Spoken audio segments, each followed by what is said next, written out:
Cold floors in the winter make the winter feel so much colder. Just thinking about it sends shivers throughout my body.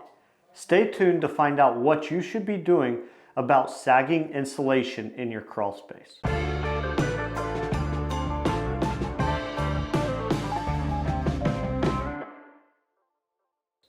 Hi, I'm Nolan Beery and I'm the Director of Sales Development at AccuLevel.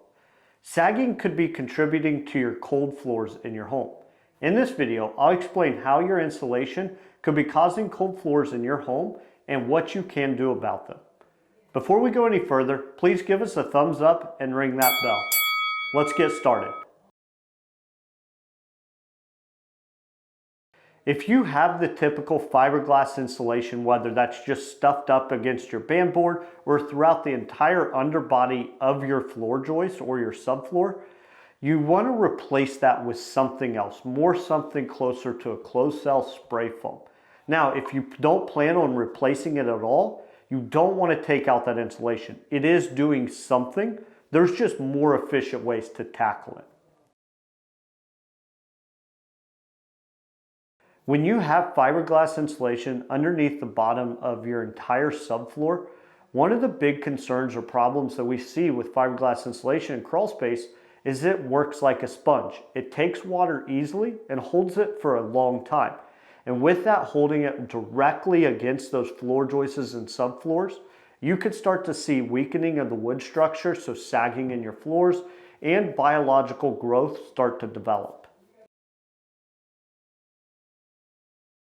Now there's a couple different reasons insulation falls from underneath your floor joist. It was never fastened up there at the beginning, and that's a lot of times done on the new construction with just a wire or staples holding that up. But the bigger problem that we see that causes insulation to fall out from between those floor joists is moisture. It gets very heavy and can't hold itself. So that's a time to where you just want to get rid of it completely. Get something in there that's more of a closed cell sprayed foam that's not going to be affected by that moisture and even do a better job with the insulation. So if it's falling out because of moisture, and you can usually tell by touch, then you just want to go ahead and get it taken out completely. If it's just falling out and it's dry, you can a lot of times just staple that back up to those floor joists.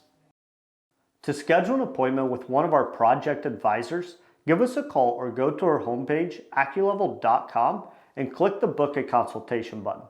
Fill out the form and we'll contact you within the next business day. Do you have questions about insulation in your crawl space? If so, please leave them in the comments below. Check out the description for more videos and blog articles on crawl space and foundation repair. And don't forget to give us a thumbs up and ring that bell. We'd greatly appreciate it. Thank you so much for watching.